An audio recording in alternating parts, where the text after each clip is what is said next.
शं वरुणः शन्नो भवत्पर्यमा शन्न इन्द्रो बृहस्पतिः शन्नो विष्णुरुक्रमः ॐ शान्ति शान्ति शान्तिः।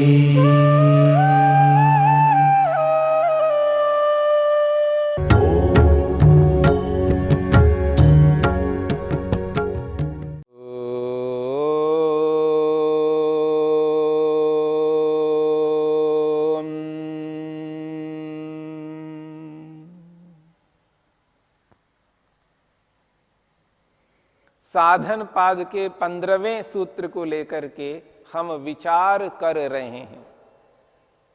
परिणाम ताप संस्कार दुःखै गुणवृत्ति विरोधाच्च दुःखमेव सर्वं विवेकिनः। विवेकी व्यक्ति को सांसारिक समस्त सुख दुख रूप में अनुभव में आते हैं। सांसारिक सुखों को सुखों के रूप में विवेकी व्यक्ति नहीं देखता। योगी व्यक्ति, योगाभ्यासी व्यक्ति सांसारिक सुख को सुख के रूप में ना देख करके दुख के रूप में देखता है, अर्थात उस सुख के साथ साथ दुख देखता है। उस सुख में दुख को अनुभव करता है, उस सुख में दुख मिला हुआ है ऐसा अनुभव करता है।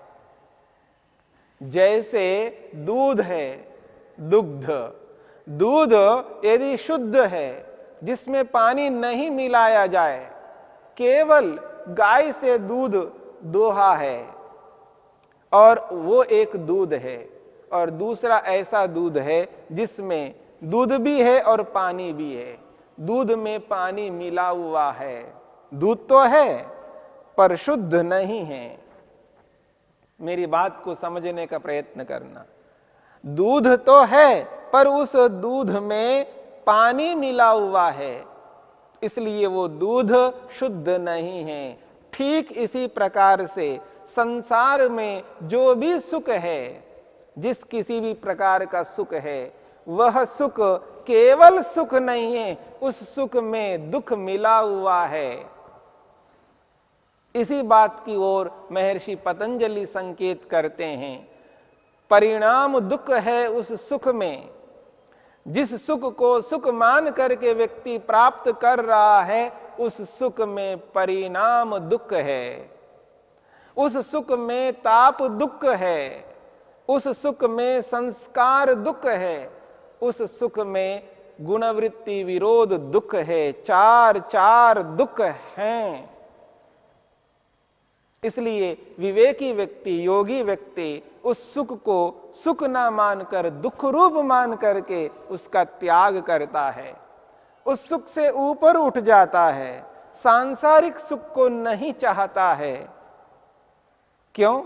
क्योंकि ऐसा सुख चाहता है जिस सुख में दुख मिला हुआ ना हो, जिस सुख में चार चार दुख ना हो। ऐसे सुख के लिए वो अग्रसर होता है, आगे बढ़ता है। तभी व्यक्ति ईश्वर को अपनाता है, तभी ईश्वरीय आनंद का अनुभव करता है, तभी व्यक्ति मुक्ति को प्राप्त करता है।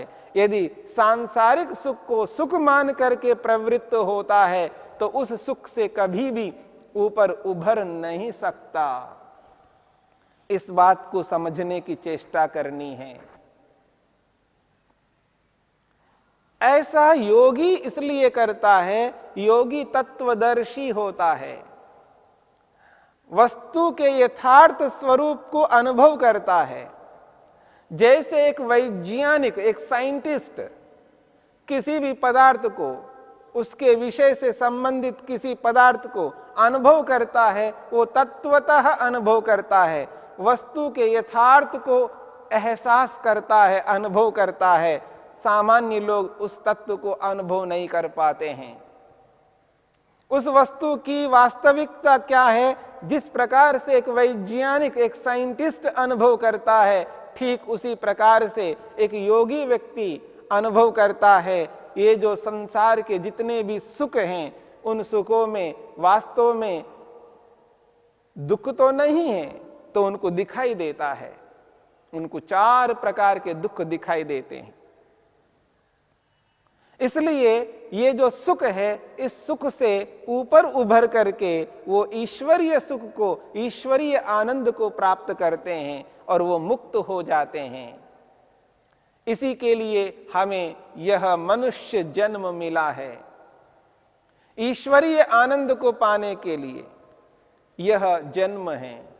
हम उस लक्ष्य को त्याग करके, उस उद्देश्य को त्याग करके साधनों में ही उलझे रहते हैं, साधनों को ही साध्य मानते हैं, साधनों को ही सिद्ध करने योग्य मानते हैं, साधनों को ही लक्ष्य मानते हैं। कभी साधन लक्ष्य नहीं हुआ करता। लक्ष्य को प्राप्त कराने के लिए वो साधन होता है, पर साधन लक्ष्य नहीं हो सकता।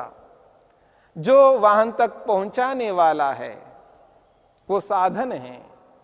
यदि किसी व्यक्ति को यहां से दिल्ली जाना है, जहां पर हम हैं वहां से उसको दिल्ली जाना है, तो गंतव्य दिल्ली, गंतव्य स्थान दिल्ली है, लक्ष्य दिल्ली है।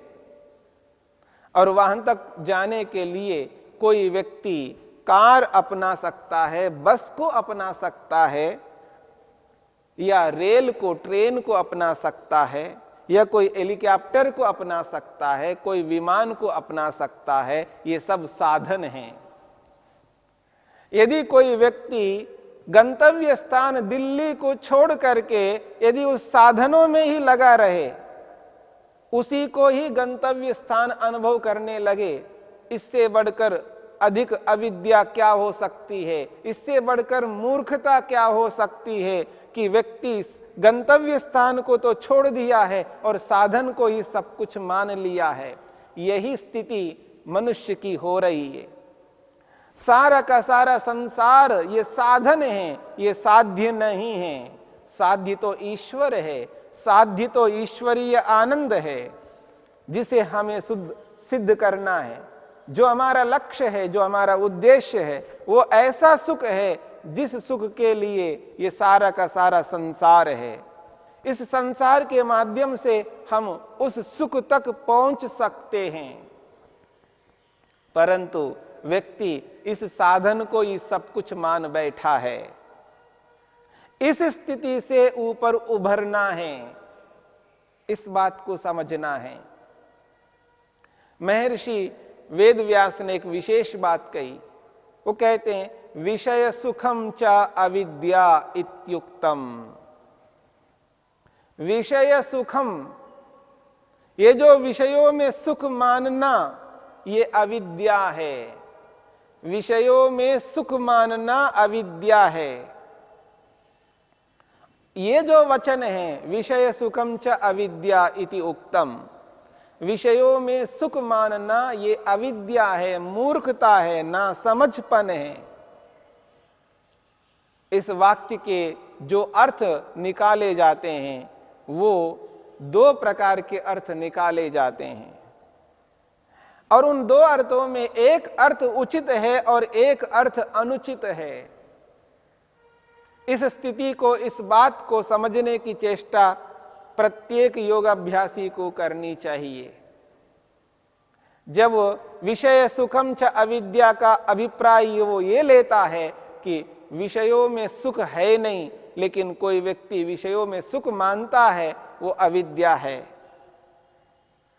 रूप, रस, गंध, स्पर्श, शब्द, सांसारिक जितने भी विषय हैं, इन विषयों में किसी भी प्रकार का कोई सुख नहीं है।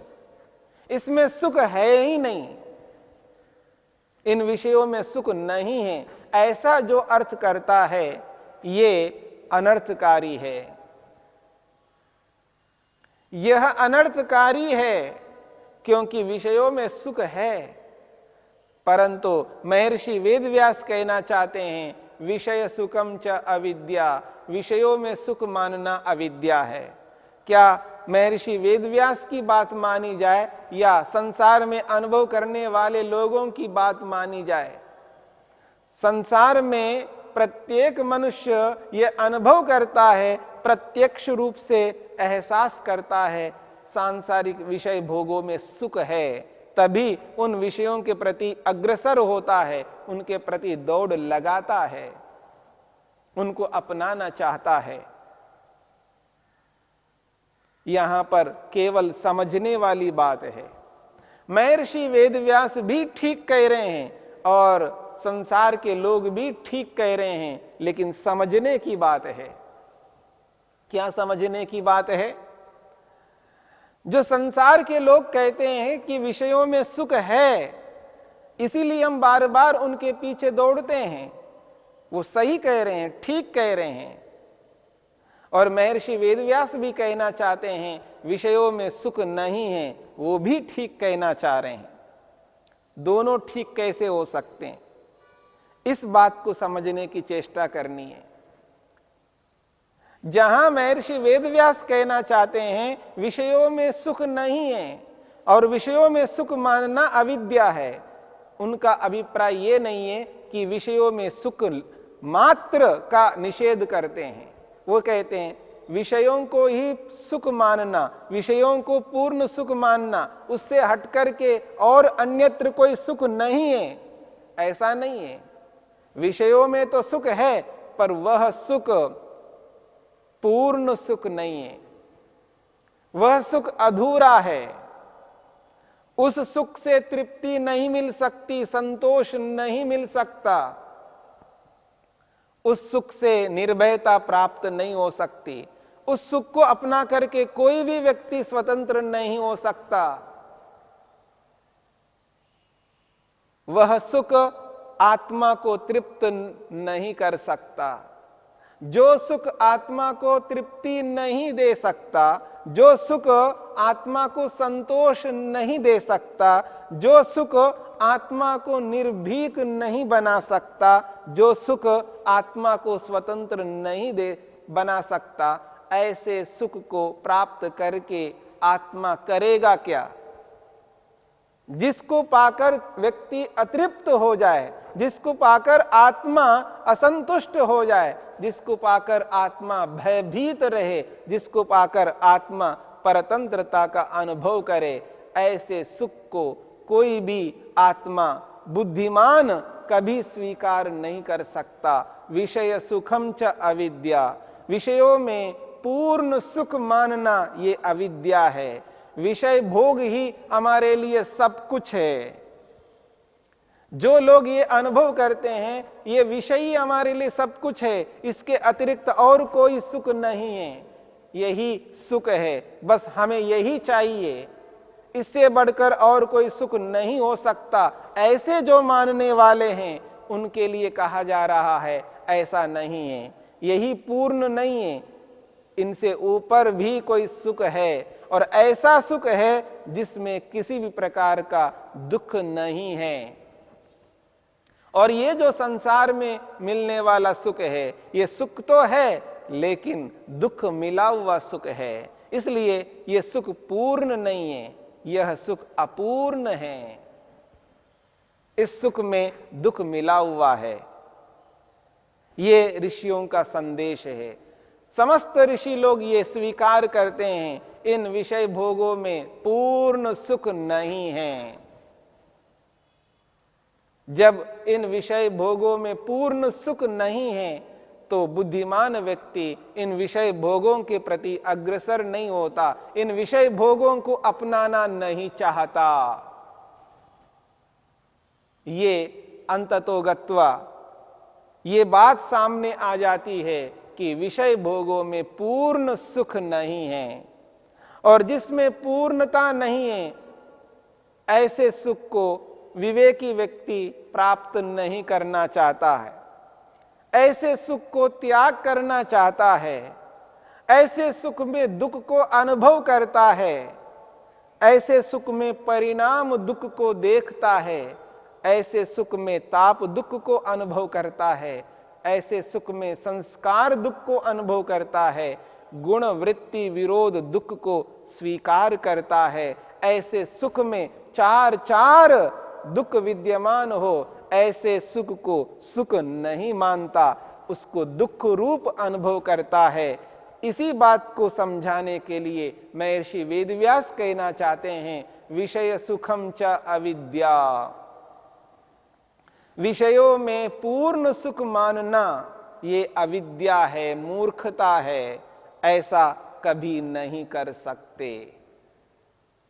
अब इस बात को समझने की चेष्टा करनी है। और सांसारिक लोग ये अनुभव करते हैं कि संसार के जितने भी वैभव है यही हमारे लिए पूर्ण है, संसार के जितने भी ऐश्वर्य है इन्हीं से हम तृप्त हो जाएंगे, धन से तृप्त हो जाएंगे, बड़े बड़े साधनों को अपना करके तृप्त हो जाएंगे। संसार में न जाने कितने कितने ऐसे ऐश्वर्य हैं जो सबको नसीब में नहीं मिल सकते, सबके साथ वो जुड़ नहीं सकते। ऐसे सुखों को व्यक्ति ये अनुभव करता है, बस वो सुख मिल जाए तो मैं तृप्त हो जाऊंगा, वो सुख मिल जाए मैं कृतकृत्य हो जाऊंगा, मेरे को और किसी की अपेक्षा नहीं रहेगी। ऐसा मान करके संसार के सुखों के पीछे जो व्यक्ति दौड़ लगा रहा है, तो समझ लेना वह व्यक्ति उन विषयों को समझ नहीं पा रहा है, उन विषय सुखों में दुख मिला हुआ है, उसका एहसास नहीं कर पा रहा है। इसलिए इस बात को समझ करके चलना है। विषय सुखम च अविद्या इति उक्तम। विषय भोगों में सुख है और वह भी पूर्ण सुख है, उस सुख में दुख नहीं है, वही अंतिम सुख है, ऐसा मान करके जो व्यक्ति प्रवृत्त होता है यही मूर्खता है, यही अविद्या है।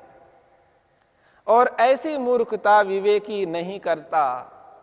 इसलिए विवेकी व्यक्ति उन सुखों को दुख रूप में अनुभव करता है। एक बात हमें यह भी समझना है, जब विषयों में सुख नहीं है, यदि ऐसा ऋषि कहना चाहते हैं तो वो ये क्यों कहना चाहते हैं, विषय सुख काले अपि दुखम अस्ति एव प्रतिकूलात्मकम योगिनः। योगी के लिए वो प्रतिकूलात्मक है। कौन? विषय सुख।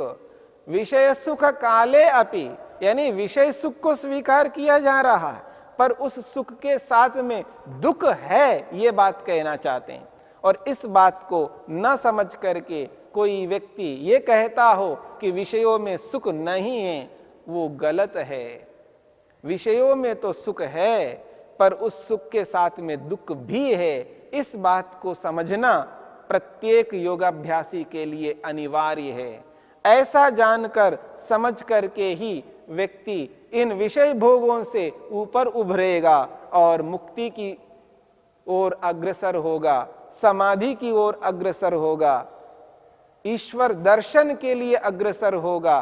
तब जाकर के व्यक्ति इन समस्त विषय भोगों को त्याग कर सकता है। उस सूक्ष्मता से व्यक्ति यदि देखने लग जाए तो उसको एहसास होगा कि विषय भोगों में पूर्ण सुख नहीं है।